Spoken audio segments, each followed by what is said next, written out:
Hello student, today I study class 12 physics. Electric field at the axis of charge ring. Electric field at the axis of charge ring, कोई charge ring है उसके axis पर हमको electric field intensity क्या करनी है, निकालनी है। ये देखिए हम लोग लेते हैं एक चार्ज रिंग, ये रिंग हुआ,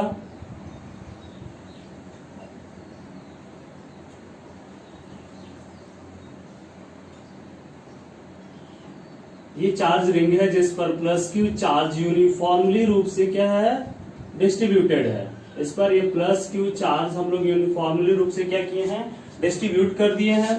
अब ये इसका हुआ सेंटर, इस सेंटर से एक्स डिस्टेंस पर एक पॉइंट पी है जहां पर हमको इलेक्ट्रिक फील्ड इंटेंसिटी क्या करनी है, निकालनी है। चलिए अब इस पर क्या करते हैं ना, इसको सॉल्व करने के लिए ये एक्स डिस्टेंस है, इसका रेडियस मान लेते हैं क्या है, स्मॉल ए है या आर है। ठीक है, तो ये इसका रेडियस स्मॉल आर हुआ, ये इसका सेंटर हो गया ओ, इससे एक्स डिस्टेंस पर ये पॉइंट पी है जहां पर इलेक्ट्रिक फील्ड इंटेंसिटी हमको क्या करनी है, फाइंड करनी है। अब देखते हैं कि अगर मान लीजिए कि हम लोग को फार्मूला मालूम है क्या, E is equal to 1/4 pi epsilon not Q upon R square. ठीक है, ये हमको पॉइंट चार्ज के कारण फार्मूला, ये तो पॉइंट चार्ज है नहीं, ये क्या है, एक चार्ज रिंग है। और जब एक चार्ज रिंग है तो फिर इसके लिए इलेक्ट्रिक फील्ड इंटेंसिटी क्या हो जाएगी, चेंज हो जाएगी। ठीक है, तो इसको हम लोग क्या करते हैं, छोटे छोटे पार्ट्स में क्या करते हैं, बांटते हैं। इसको स्मॉल एलिमेंट्स में क्या करते हैं, बांट लेते हैं। ठीक, इसको स्मॉल एलिमेंट्स में अगर बांटेंगे तो क्या होगा, मान लेते हैं ये स्मॉल एलिमेंट्स, इसका एक डी क्यू ले लिया, इस पर प्लस क्यू चार्ज डिस्ट्रीब्यूट था। अब स्मॉल एलिमेंट हमने डी क्यू लिया और इस यहां से इसको मिला दिया पॉइंट पी को, ये पॉइंट पी है, ये पॉइंट पी को मिला लिए। मान लेते हैं कि ये कितने डिस्टेंस पर, स्मॉल आर डिस्टेंस पे। ठीक, तो अब स्मॉल आर इस डिस्टेंस पर इस डीक्यू एलिमेंट के कारण इलेक्ट्रिक फील्ड इंटेंसिटी किधर की तरफ होगी भाई, ये बाहर की तरफ होगी इलेक्ट्रिक फील्ड इंटेंसिटी डीई। ठीक, अगर मान लेते हैं ये एंगल थीटा फॉर्म करता है तो ये भी एंगल कितना फॉर्म करेगा, थीटा फॉर्म करेगा। It can resolve in to component, दो कंपोनेंट में रिजॉल्व हो जाएगा, एक horizontal component D cos theta, दूसरा vertical component D sine theta. आप जानते हैं कि ये दो कंपोनेंट्स में क्या होता है, रिजॉल्व होता है। ठीक है, तो ये दो कंपोनेंट्स में रिजॉल्व हो गया। अच्छा, इस डी की वैल्यू क्या हो जाएगी, D equal to 1/4 pi epsilon not Q upon R square. D equal to 1/4 pi epsilon not Q upon क्या हो गया, आर स्क्वायर हो गया। ये डी की वैल्यू हो गई 1/4 pi epsilon not Q upon R square. Q की जगह पर यहां पर क्या है भाई, डी क्यू है, तो D Q upon R square, इसको इक्वेशन नंबर 1 मानते हैं। लेट कर लेंगे कि लेट अस कंसीडर ये uniformly charge ring plus Q charge distribution over the surface and we have to calculate electric field intensity at the axis of ring. Ring के axis पर electric field intensity हमको क्या करनी है, find करनी है। तो ये रिंग का एक्सिस हो गया, यहां पर electric field intensity point P पर फाइंड करनी है at a distance X distance पर हमको फाइंड करनी है। अब यहां पर देखते हैं हम लोग क्या, कि ये जो रेडियस आर है, ठीक है, वो लेट कर लेंगे आप लोग। ठीक है, तो ये आर है, इसका सेंटर वो हो गया, इससे एक्स डिस्टेंस पर ये पॉइंट क्या है, पी है, यहां पर इलेक्ट्रिक फील्ड इंटेंसिटी हमको फाइंड करनी थी। ठीक है, तो let a small element, charge element, small charge element D Q. ठीक है, at distance R from point P. ठीक है, पॉइंट पी इससे कितने डिस्टेंस पर है, आर डिस्टेंस पर है। अब यहां पर हमको इलेक्ट्रिक फील्ड इंटेंसिटी निकालनी है। ठीक, तो ये क्या हो जाएगा, डी कितने कंपोनेंट में रिजॉल्व हो जाएगा, D can resolve in to component. D cos theta along axis D cos theta किधर की तरफ है, एक्सिस के along है, और D sine theta perpendicular to axis के क्या है, परपेंडिकुलर है। ठीक, अब यहां पर देखते हैं कि इस स्मॉल चार्ज के कारण जब हुआ दो पार्ट्स में, अब अगर वैसा ही कोई चार्ज सिमिलर कोई स्मॉल एलिमेंट अगर यहां ले लें अपोजिट, ठीक है, opposite charge element dq also have two component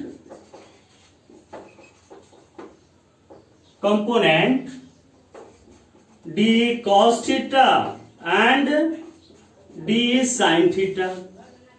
तो ये देखिए d cos theta ये यहां से हम लोगों ने लिया, ये इधर की तरफ हुआ, इसका भी कंपोनेंट इधर की तरफ d sin थीटा हो गया, और इधर की तरफ क्या हो गया, d cos थीटा हो गया। d sin थीटा क्या हो गया, d sin theta cancel out each other, d sin theta एक दूसरे को क्या कर देगा, कैंसल कर देगा, and d cos theta add up, d cos theta क्या हो गया, एड अप हो गया। ठीक है, तो ये d cos थीटा क्या हो जाएगा, एड अप हो जाएगा सभी कंपोनेंट्स के लिए। स्मॉल कंपोनेंट अगर यहां भी आप लेते हैं इसके लिए भी वही होगा, यहां लेते हैं तो अपोजिट एक दूसरे को क्या करेगा, कैंसिल कर देगा d sin थीटा, और d cos theta along the axis होता चला जाएगा, उसको हम क्या करते जाएंगे, जोड़ते चले जाएंगे। तो ये d cos थीटा जो होगा वो क्या होगा, जुड़ता चला जाएगा। बहुत सारा कंपोनेंट्स है, जैसे मान लीजिए कि ये क्या है, एक रिंग है, एक आप रिंग लेते हैं तो यहां से भी तो उस पॉइंट के डिस्टेंस वहां वही होगी, यहां से भी वही होगी, ये रिंग से सभी डिस्टेंस क्या होंगी उसकी, ये रिंग आप लेते हैं तो सभी डिस्टेंस इसकी क्या होगी, इक्वल ही होगी।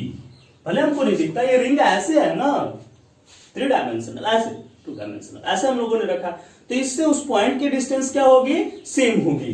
ठीक है, तो उस पॉइंट की डिस्टेंस इससे क्या हो जाएगी, सेम हो जाएगी। सो d cos थीटा सभी कंपोनेंट्स यहां यहां यहां सभी लेंगे तो वो क्या हो जाएगा, एडअप हो जाएगा। अब यानी इलेक्ट्रिक फील्ड किसके वजह से हो रहा है, d cos थीटा की वजह से हो रहा है, और d cos थीटा यहां भी हर जगह d cos थीटा है, तो वो एडअप होगा। तो या तो उसको हम समेशन से सॉल्व करेंगे, और नहीं तो उसका क्या करेंगे, इंटीग्रल लेंगे। आपको याद है कि स्मॉल कंपोनेंट्स के कारण अगर निकलता है तो उसको बड़ा करने के लिए उसका हम क्या करते हैं, इंटीग्रेशन करते हैं। ठीक है, या उसका समेशन करते हैं। तो हम लोग चलते हैं इंटीग्रेशन पे। सो ई नेट यानी कुल ई की वैल्यू कितनी हो जाएगी, integral D cos theta equal to integral D की वैल्यू कितनी थी भाई, इक्वेशन 1 यहां पर देखिए लिखे हुए हैं, 1/4 pi epsilon not dq upon r square into cos theta. चलिए जो कांस्टेंट है उसको बाहर निकालते हैं, 1/4 pi epsilon not cos theta upon r square integral of क्या, dq। ध्यान दीजिए 1/4 पाई एप्सिलॉन नॉट तो हमेशा कांस्टेंट होता है, r की वैल्यू ये सबके लिए कांस्टेंट होगी, फिक्स होगी, ये r की वैल्यू तो चेंज होगी नहीं। कॉस थीटा की वैल्यू सभी एंगल्स वही बनाएंगे, उतने ही डिस्टेंस पर है, सभी एंगल उतना ही बनाते हैं, तो ये क्या हो जाएगा, कॉस थीटा अपन क्या, r स्क्वायर इंटीग्रल हो गया क्या, dq। चलते हैं अब इंटीग्रल dq यानी e equal to 1/4 pi epsilon not cos theta q upon r square into क्या, कॉस थीटा। ये देखिए q upon r square, dq का इंटीग्रल क्या होता है, q अपॉन r स्क्वायर। आपको पढ़ाया गया होगा integral of dx equal to क्या होता है, x होता है। स्मॉल कंपोनेंट का इंटीग्रल क्या हो जाता है, बड़ा हो जाता है, तो x स्क्वायर। तो 1/4 pi epsilon not q upon r square into cos theta. ये हो गया 1/4 pi epsilon not q upon r square into cos theta. यहां से देखिए कॉस थीटा निकालिए तो cos theta is equal to base upon hypotenuse into X upon क्या R square. क्या हो जाएगा, यहां चलते हैं, ये हो जाएगा E equal to 1/4πε0 QX upon R cube. X upon R हुआ, QX अपॉन क्या हो गया आर क्यूब हो गया। चलिए अब यहां से देखते हैं, इस आर की वैल्यू निकालते हैं भाई, आर स्क्वायर पाइथागोरस थ्योरम लेते हैं। ये देखिए ये हो गया R square is equal to X square plus क्या ए स्क्वायर, यानी ए स्क्वायर प्लस क्या एक्स स्क्वायर। ठीक है, यानी आर इक्वल टू कितना A square plus X square का अंडर रूट, मतलब कितना पावर 1/2 हो गया, यानी E equal to 1/4πε0 QX upon A square plus X square का क्यूब है ना, तो कितना हो गया पावर 3/2, यानी E equal to 1/4πε0 QX upon A square plus X square के पावर क्या 3/2। ये इसका हो गया क्या फाइनल फॉर्मूला। ठीक है, इसको आप नोट करिए।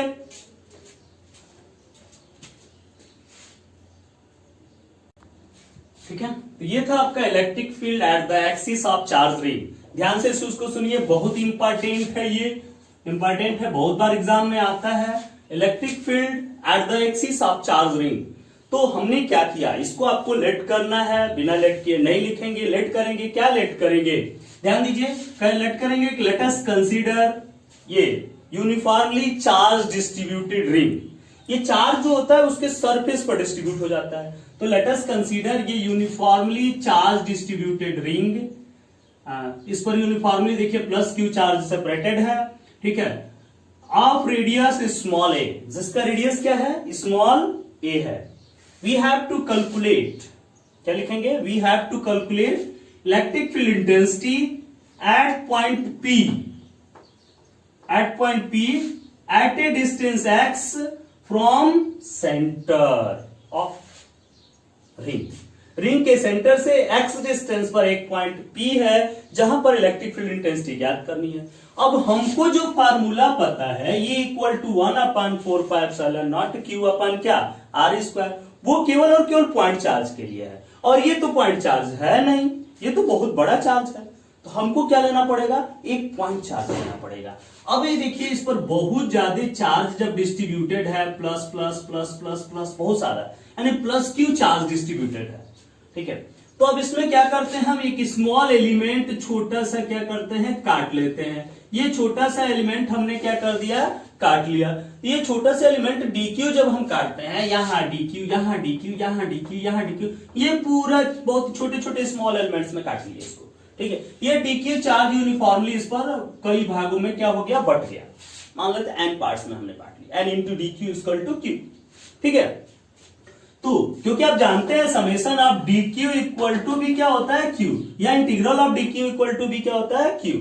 ठीक है, तो जो यहां पर आप यूज कर लें। ठीक, चलिए, तो ये देखिए d equal to small element के कारण इलेक्ट्रिक फील्ड इंटेंसिटी क्या हो जाएगी, at a distance r distance पे E d equal to 1/4πε0 dq upon R square, यहां पर इसकी इलेक्ट्रिक फील्ड इंटेंसिटी हुई।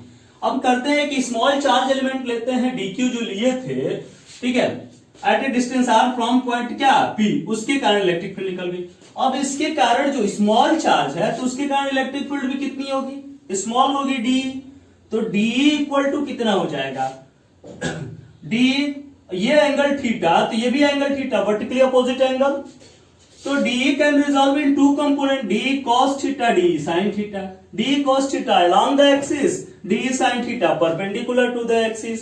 अगर कोई अपोजिट एलिमेंट ले लेते हैं, dq के ठीक अपोजिट यहां पर लेते हैं, ये भी उतना ही डिस्टेंस r डिस्टेंस पर हुआ, a डिस्टेंस पे, r नहीं है, a डिस्टेंस पे, यहां से भी इसकी डिस्टेंस क्या हुई, r ही हुई।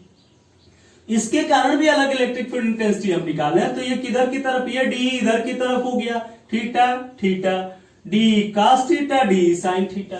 ये देखिए, एक नीचे की तरफ लगा, एक ऊपर की तरफ लगा, एक दूसरे को क्या करेगा, कैंसल आउट, और ये एक ही डायरेक्शन में लग रहा है, क्या करेगा, एड अप। इसी तरह से सभी एलिमेंट्स के लिए अलग अलग ये काम होता जाएगा।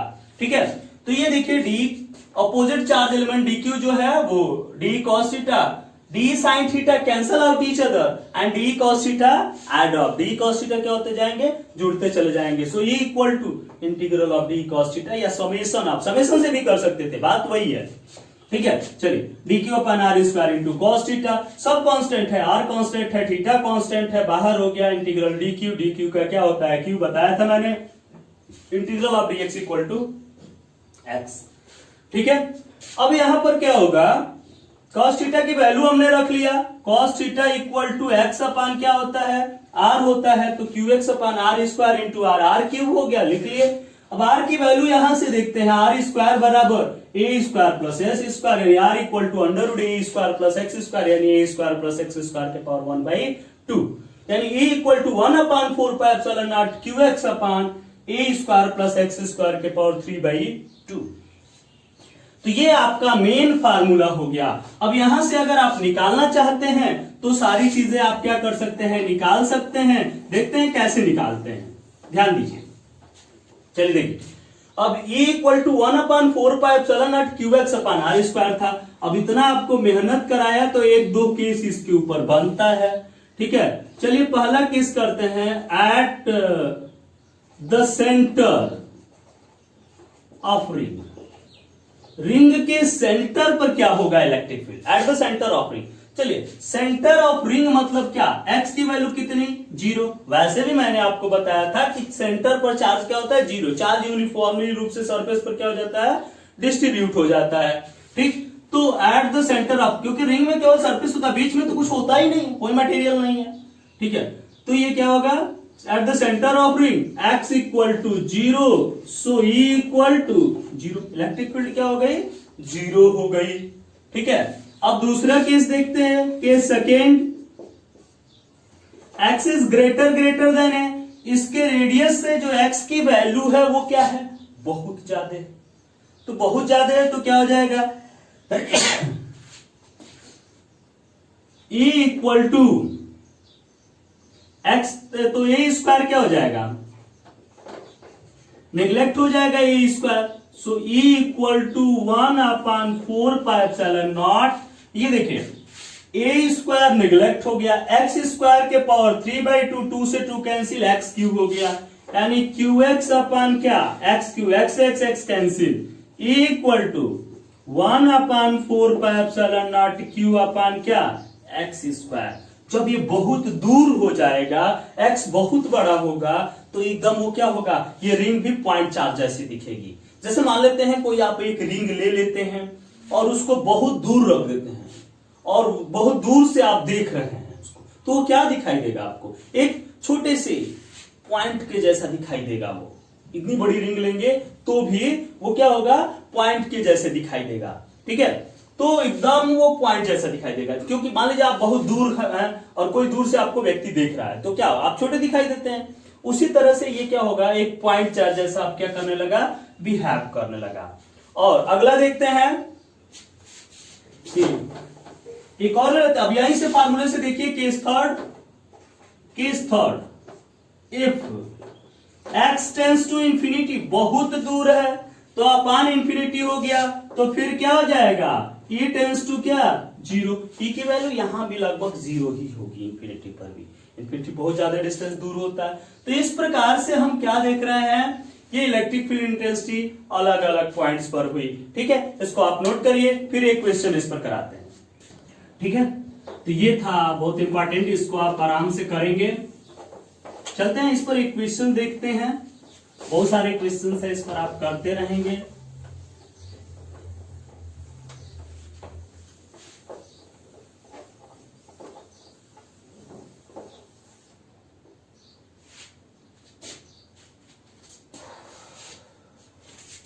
Question, a uniform charge ring of radius small h having charge Q. ठीक है, एक यूनिफॉर्म चार्ज रिंग है जिसका रेडियस स्मॉल ए है, having charge Q, Q charge है। Find the value of X, find the value of X when E net is maximum. Also find E maximum. ठीक है, कह रहा है यूनिफॉर्म चार्ज रिंग है जिसका रेडियस जो है स्मॉल ए है, रेडियस स्मॉल ए, ये रेडियस है, ये ध्यान देना, radius small A having charge q, find the value of x when E net is maximum. Solution क्या कह रहा है, ध्यान दीजिए। E net is maximum, E क्या है, E इक्वल टू होता क्या है formula, 1/4 pi epsilon not qx upon a square plus x square के पावर 3/2। ठीक है, एक्स स्क्वायर ए स्क्वायर प्लस एक्स स्क्वायर के पावर कितना है, 3/2 है। अब ध्यान देते हैं यहां पे 1/4 pi epsilon not Q x upon A square, E net क्या है, मैक्सिमम। ये जब मैक्सिमम होता है तो मैक्सिमम मतलब उससे अधिक इसकी वैल्यू हो नहीं सकती, मतलब इसका डिफरेंशिएशन क्या होगा, 0, उससे अधिक वैल्यू नहीं हो सकती, मतलब वो क्या है, कांस्टेंट है, और कांस्टेंट है तो उसका डिफरेंशिएशन क्या होगा, 0 होगा। यानी this is implies that D upon D X equal to क्या, 0। डी अपन डी एक्स की वैल्यू क्या हो गई, 0 हो गई। अब डी अपन डी एक्स की वैल्यू 0, यानी डी बाई डी एक्स, और ये क्या है, 1/4 pi epsilon not Q x upon A square plus X square के पावर 3/2 इक्वल टू क्या, 0। ये इक्वल टू 0 हो गया। अब इसके लिए आपको एक फार्मूला याद रखना है, यहां पर ब्रैकेट में हम फार्मूला लिखते हैं, D by D X of U upon V is equal to D by D X of U upon V. ठीक है, यानी न्यूमरेटर और डिनोमिनेटर वाला अगर डिफरेंशिएशन है उसके लिए क्या करते हैं, v यानी न्यूमरेटर और डिनोमिनेटर, डिनोमिनेटर इंटू इसका डिफरेंशिएशन न्यूमरेटर का, माइनस न्यूमरेटर इंटू डिनोमिनेटर का dv upon dx upon denominator का होल स्क्वायर, ये इसका होता है। ठीक है, अब यहां पर ध्यान दीजिए क्या कांस्टेंट है उसको सबसे पहले बाहर करते हैं। 1/4 पाई एप्सिलॉन नॉट तो कांस्टेंट है, इसका डिफरेंशिएशन होगा नहीं। चार्ज क्यू भी कांस्टेंट है, बदल कौन रहा है, एक्स, और एक्स बदल रहा है। ठीक है, तो चलिए जो कांस्टेंट है उसको बाहर करते हैं, इसी फार्मूले पर करेंगे। ठीक है, ये चीज आपको याद रखना है इस फार्मूले को। ठीक, चलो तो ये क्या हो जाएगा, 1/4 पाई एप्सिलॉन नॉट क्यू बाहर हो गया। चलिए अब क्या था, डिनोमिनेटर यानी क्या, A square plus X square के पावर 3/2 इंटू एक्स का डिनोमिनेटर dx अपन dx क्या हो गया, 1, dx अपन dx क्या हो गया, 1। चलिए माइनस, अब क्या करते हैं, x न्यूमरेटर में इसकी कितना बचा है, x है, into D by D X of denominator.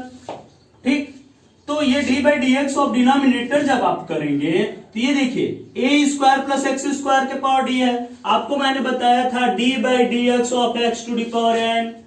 Power को पहले लगाते हैं, पावर से एक कम कर जाते हैं, ये बताया था, पावर को पहले लगाया, पावर से एक कम कर गया। ठीक है, एकदम आराम से उसी को लगाइए, तो ये क्या हो जाएगा, पावर को पहले लगाते हैं तो करें डायरेक्ट 3/2, पावर से कम कर जाते हैं, A square plus X square के पावर 1/2 और इंटू, अभी देखिए ये फंक्शन का फंक्शन है तो एक्स स्क्वायर इस अंदर वाले का फिर होगा, तो एक्स स्क्वायर का कितना होता है, पावर को पहले लगाया और पावर से एक कम कर गया, 2x।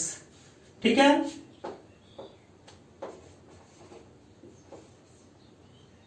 2x बड़े में कर देते हैं, ठीक है। चलिए अपान A square plus X square के पावर 3/2 का स्क्वायर, तो का पावर कितना हो गया 3 हो गया, और इक्वल टू क्या था भाई 0। चले 0 है तो ये क्या होगा, ये मल्टीप्लाई है उधर जाकर 0, ये डिवाइड है मल्टीप्लाई होकर उधर 0, तो ये सब 0 हो गया, यानी ये हो गया।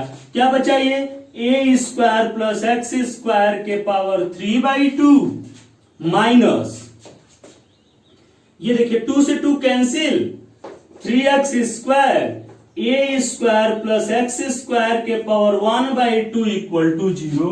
ये देखिए इसमें से कॉमन करिए तो ए स्क्वायर प्लस एक्स स्क्वायर के पावर 1/2, ठीक है। ए स्क्वायर प्लस एक्स स्क्वायर के पावर 1/2 कॉमन हो गया, यहां क्या बचा ए स्क्वायर प्लस एक्स स्क्वायर के power 1 minus 3x square equal to क्या 0। अब ध्यान देते हैं यहां पे A square plus X square के पावर 1/2 इंटू इतना है, इसकी वैल्यू 0 हो नहीं सकती। यहां से देखते हैं A square plus X square के power 1/2 is not equal to 0। क्यों, क्योंकि ए की वैल्यू 0 होगी नहीं, रेडियस 0 कैसे होगा इनका, नहीं हो सकता, तो ए की वैल्यू 0 होगी नहीं, यानी वैल्यू किसकी 0 होगी, क्योंकि यहां प्लस है, तो प्लस है तो इसकी वैल्यू कभी 0 आ नहीं सकती, माइनस रहता तो 0 आ जाता, ठीक है। यानी किसकी वैल्यू 0 होगी, ये देखिए दो चीजों का मल्टीप्लाई 0 है, मतलब इसका मतलब क्या होगा, इसमें से कोई एक कम से कम 0 होगा, ठीक है। तो ये तो 0 है नहीं, इसका मतलब कौन 0 होगा, ये 0 होगा। This is implies that A square plus X square minus 3x square is equal to 0, A square is equal to 2x square, A is equal to, अरे x ना चाहिए, x is equal to A square by 2x square is equal to x square x equal to plus minus a upon under root 2, ठीक है। ये formula था, याद कर। तो ये x की वैल्यू आपकी क्या हो गई, आ गई x equal to plus minus a upon under root 2। अब आपको e की वैल्यू चाहिए थी, चलिए e की वैल्यू निकालते हैं।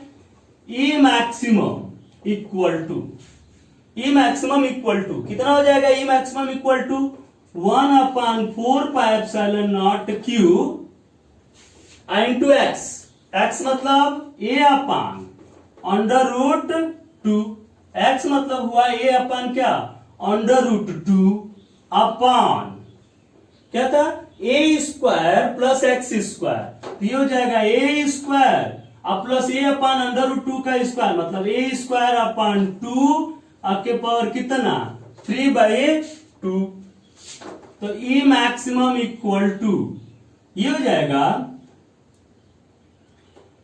1/4 pi epsilon not Q A upon under root 2 upon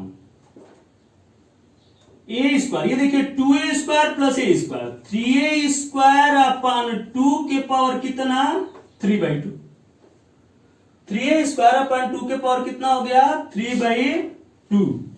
अब इसको करते क्या है ना, थोड़ा सा अंडर रूट में इसको रख लेते हैं,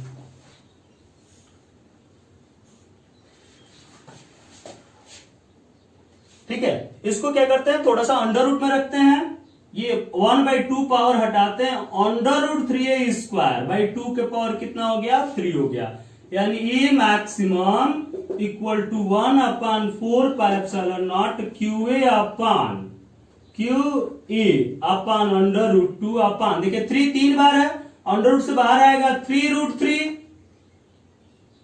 और ए स्क्वायर के पावर क्या है 3 है, तो क्या हो जाएगा ए क्यूब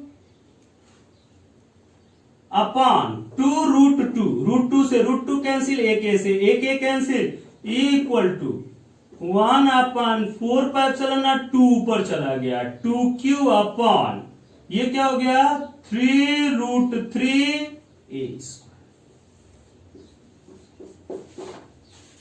ये आपका क्वेश्चन सॉल्व कर लीजिए।